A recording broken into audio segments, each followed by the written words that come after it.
Licorice sherbet, which is consumed in particular during the summer in southeastern Turkey, is one of the essential items during iftar or fast breaking when Ramadan coincides with summer.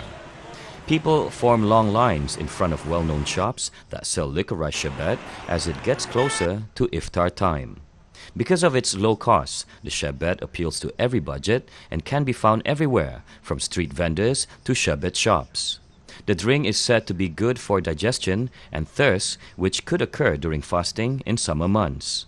The liquid is extracted from roots of licorice, which has been soaked overnight with warm water. A potter in India has come up with a clay refrigerator that can keep produce cool without using any electricity.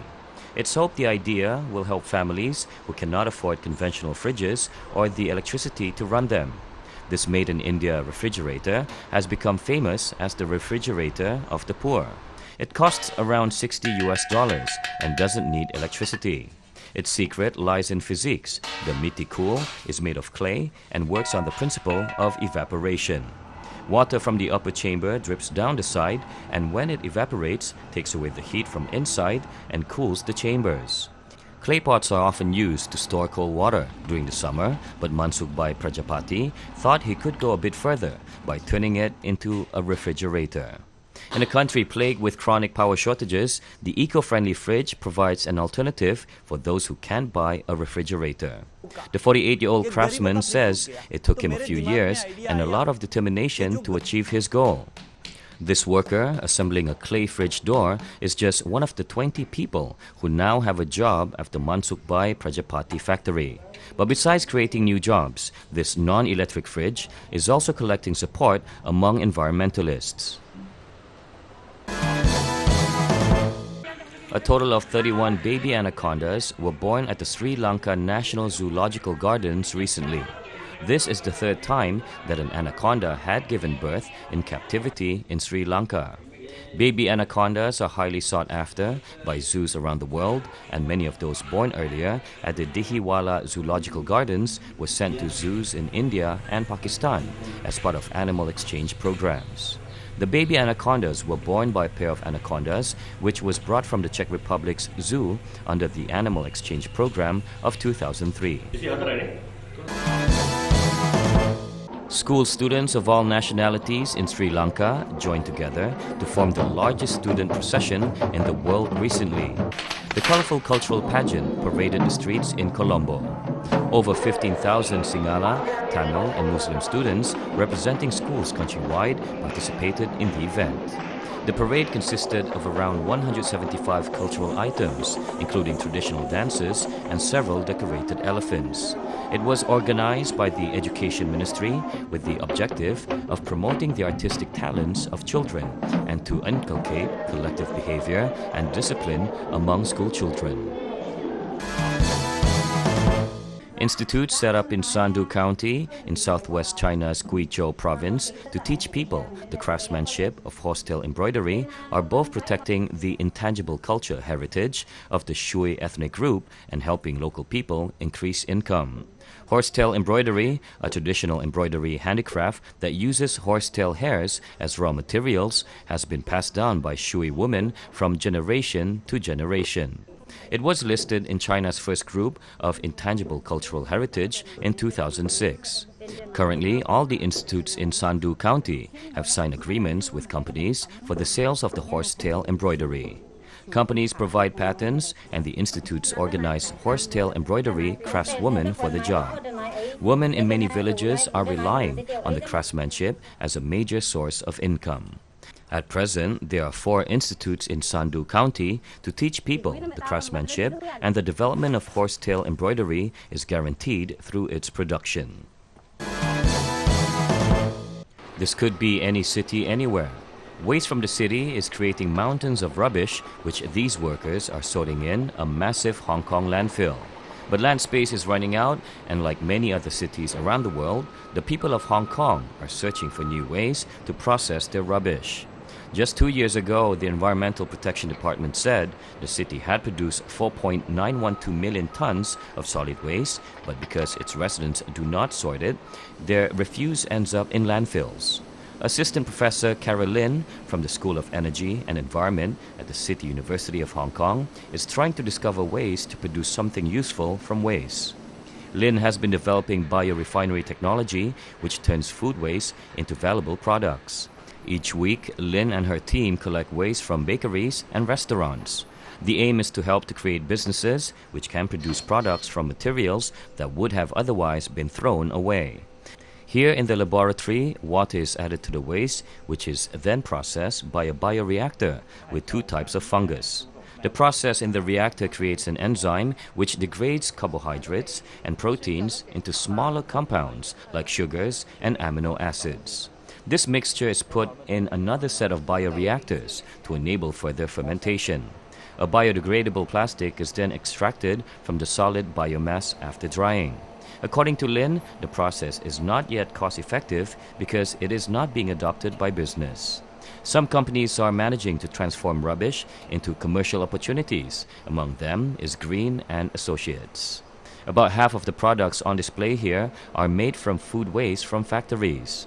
Creative director Ji Wa Lam claims that at least a third of the ingredients in each item here come from reused waste. Lam agrees these green products are priced at around 20 to 30% more than products made from cheaper materials, but he says their customers are willing to pay extra for eco-friendly products. Lam argues people need to be better educated about the concept of environmentally friendly products. He believes this is essential to persuade people to consume less. All the waste used to make these brushes, pots, plates, and bags is collected and processed in China. Some 100 college students gathered on Mara Island at the southernmost point of the Korean peninsula. They are taking part in a charity campaign called Love Cross Sharing Road, which is sponsored by Korean Broadcasting System, KBS, and the Korean Red Cross. For the next 17 days, they are going to walk 542.3 kilometers from Mara Island to Imjingak, which is located by the demilitarized zone. Their cross-country trek is to be telecast live on KBS's broadcasting application, K-Player, so that people can take part in the charity drive by making donations over the phone. Even though these college students have to battle the sweltering heat, they remind themselves that their hard work would provide some hope to those in need. By bringing together the field of broadcasting and the culture of sharing, Love Cross Sharing Road illustrates a new model of philanthropy. And through their journey, these young people are going to prove its effectiveness. A school of damselfish swim under the sea. Colorful coral reefs sway in the water. With the addition of cocktail fish and strippies, the water off the coast of Busan, South Korea, has turned into a subtropical sea. A rise in the sea water temperature has encouraged the migration of subtropical marine creatures to South Korean waters. Now South Korea is home to some 4,800 species of maritime creatures, including both tropical and polar ones. The same goes with the country's tidal flats, where mud skippers and sand crabs live. The number of marine creatures living in South Korea's mud flats is 4.3 times more than that in the tidal flats of the Wadden Sea. The economic value of the diverse maritime creatures totals $14.2 billion. However, South Korea should urgently devise measures against the desertification of the sea near Jeju Island and other environmental negative effects of global warming.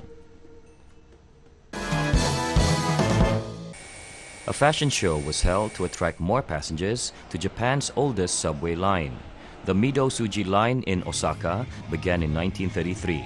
It carries passengers to the city's central district, but ridership has been decreasing. The Osaka Municipal Transportation Bureau hosted the show to increase interest and passenger numbers. 18 models strolled up and down the aisles catwalk wearing the latest yukata summer kimono and swimsuits. 80 spectators won tickets through a lottery among 1,200 applicants. As the train traveled along the tracks, models posed while grabbing onto the hand straps. One spectator said she never imagined a train car could have such a different atmosphere. Another said the models were very close to her and looked cute. Kenji Shimizu, head of the planning team, said the event was a success and unique in the world. He said he was glad the Bureau could offer the event. This year marks the 80th anniversary of the Osaka Municipal Transit System. Origami enthusiasts are visiting a new exhibition in Tokyo to see how the Japanese art of folding paper has evolved. Curators at the University of Tokyo's Komaba Museum have displayed some 50 intricate pieces produced with computer technology.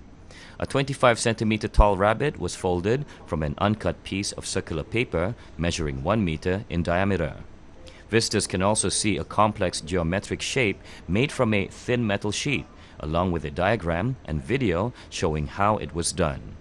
Many industrial designers are using traditional origami skills in products. One Japanese researcher created a design allowing a folded sheet to be opened and closed in one motion. Tourists may have seen the technique used in their maps, but scientists have also used it to pack and unpack solar panels of satellites in space. Tokyo University professor Tomohiro Tachi is one of the exhibitors. He says origami skills are applied to a wide range of products, from tiny medical devices to huge construction parts. One visitor says she was surprised that computer-aided designs can result in such complex origami works. The exhibition will run until September 23rd. The amount you pay for a rented house is normally determined by the number of rooms and location. But at one shared property in Osaka, Japan, the cost is nothing to do with the size of the structure. It's all about the build of the resident. The rules are simple.